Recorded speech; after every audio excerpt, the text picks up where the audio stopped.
May hapon mga ka-control. So finish na ang gihimo nga Y delta control. Kompleto na siya, oh. Na siya voltmeter, ampmeter and hertz.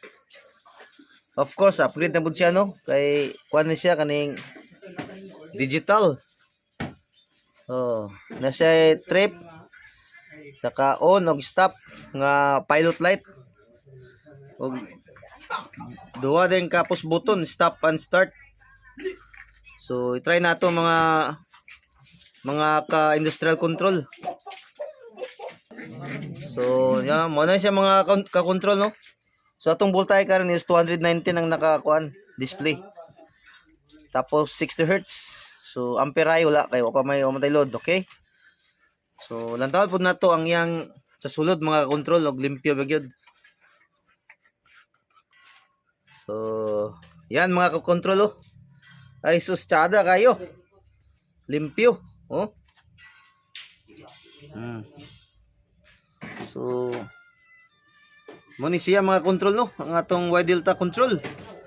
So nasa isa ka timer og tulo ka kontaktor. Og usa ka breaker na pila ka amperes ni?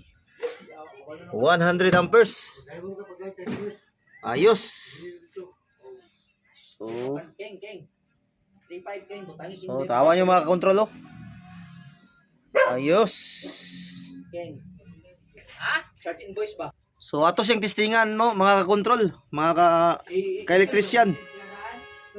Okay, i-start na to mga ka-control. Control sa key. Yun. Ayos.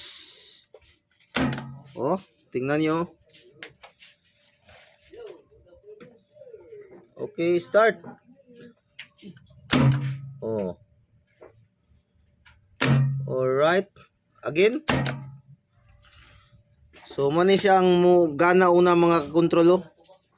Mga ka-electrician. Ang yang min o ang yang Y. After a few seconds mga ka-electrician, kani siya mabuhi ni siya, ma-off ni siya. Kani po siyang mo-on. Okay? So otro. Oh, ba? Few seconds kani. Okay. So ayos.